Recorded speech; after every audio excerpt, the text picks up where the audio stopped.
Alors, dans l'actualité de ce mercredi 11 juin, ben d'abord, une nouvelle directrice générale pour la Chambre de commerce Kamouraska-Lillet. On était heureux d'apprendre, on était triste d'apprendre que Mme Nancy Dubé quittait le navire après 6 ans.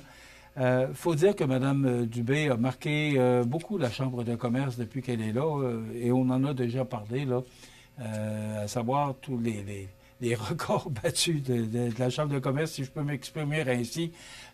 Mais là, elle a décidé d'aller voir d'autres choses et on respecte sa décision. Et là, ben, depuis quelques semaines, on était à la recherche de la perle rare pour remplacer Mme Dubé avec l'excellent travail qu'elle a accompli. Ben, les chaussures seront grandes pour sa successeur ou son successeur. Ben, là, on a décidé que c'était une successeur et la nomination a été faite par le président de la Chambre de commerce, monsieur, bon, je vois pas son nom, là, mais parce que c'est un nouveau président aussi, mais c'est Mme Anne-Christine Charret, qui est l'attachée politique de M. Rivet. Et ça fait depuis quelque temps, là, quand même, tout près de 2 ans, là, que Mme Charret est avec M. Rivet. On a appris à la connaître, on a appris à travailler avec Mme Charret. Elle a aussi travaillé à la télévision communautaire de TVCK. Elle l'a dirigée pendant tout près de 10 ans. Alors, c'est une femme d'expérience. C'est une femme qui connaît bien le monde des communications. Donc, c'est une bonne communicatrice aussi. Alors, je pense qu'elle sera relevée à pied levé, là, Mme Nancy Dubé. Mais c'est Mme Charret qui rentrera en fonction le 4 août prochain. Toutes nos félicitations à vous, Anne-Christine, puis on aura le plaisir de travailler ensemble. Voilà, le président, c'est M. Frédéric Léonard. Je m'excuse, là, il est nouvellement arrivé en poste, alors on va apprendre aussi, on va l'inviter à venir nous rencontrer pour jaser de ses projets et comment il voit la prochaine année à la Chambre de commerce Kamouraska-Lillet. Beaucoup de changements, là.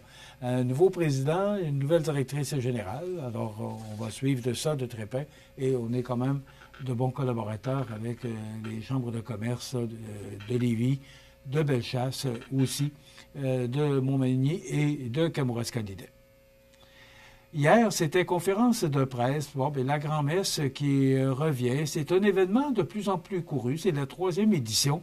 Alors hier, on présentait la programmation de cet événement-là qui aura lieu au mois de juillet, le 18 juillet. Mais bon, ça va être une fin de semaine. Il va y avoir la vente trottoir. Comme d'habitude, là, il y a beaucoup d'événements qui se collent à ce grand événement qu'est la grand-messe qui a lieu le vendredi soir. Donc, rendez-vous qu'on se donne en espérant que la température sera là. L'année passée, on sait que la température n'était pas vraiment clémente, mais ça avait eu lieu quand même. Mais quand il fait beau et il fait chaud, ben, c'est beaucoup plus agréable.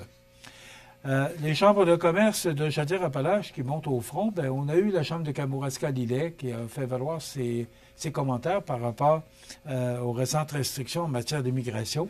Eh bien, là, on a eu aussi la Chambre de commerce de Montmagny, on a eu la Chambre de commerce de Lévis, et là, ce sont toutes les chambres de commerce de Chaudière-Appalaches, ça comprend le Binière, la Beauce et Thetford Mines, qui vont au front et qui demandent, d'abord, qui dénoncent une situation qui, selon elles, met en péril l'économie régionale et demandent au gouvernement fédéral et provincial de réviser leur position par rapport à l'immigration. Donc, ce sera à suivre. Mais là, on intervient presque au moins une fois par semaine là, pour les chambres de commerce.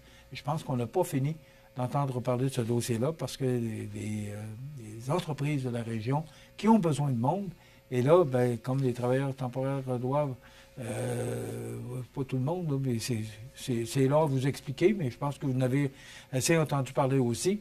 Mais ceux qui doivent retourner chez eux, bien, ça ne fait pas l'affaire de l'employeur. Alors, histoire à suivre. Et pour une 12e édition, l'événement là, sur les traces de la Corriveau qui revient dans la région de Saint-Vallier. Alors, bravo pour cette belle organisation. Ça aura lieu là, le 23 août prochain. Il y a une pièce de théâtre aussi. On parle de 12 comédiens, 3 musiciens, 20 choristes et 40 figurants. Ça commence à être du monde sur la scène. Donc, beaucoup de gens là, qui s'impliquent à ce grand événement Il y aura la virée des lieux sur les pas de la Corriveau. Là, ce que j'ai compris, c'est que ce sera en train. L'auberge et le marché public d'antan, l'animation musicale, l'animation historique, visite de la forge et place de la famille. Donc, beaucoup d'activités. Le 23 août prochain, ça se passe à Saint-Vallier. Ça complète déjà notre émission avec l'édition estivale. Demain, on reçoit Mme Louise Thibault de l'animalerie Montmagny qui viendra nous parler. Là, elle est finaliste, l'animalerie, pour le concours Animaux de Compagnie Canada, comme dans la catégorie prestataire de services exceptionnels du Québec. Donc, on va l'aider. Elle est en compétition, si je peux mettre le mot compétition, avec Chambly. Il y aura les trouvailles d'Audrey qui sera chez Sport Espace. C'est ce qu'on vous propose. Donc, les avis de décès suivent à l'instant. Bonne fin de journée. À demain.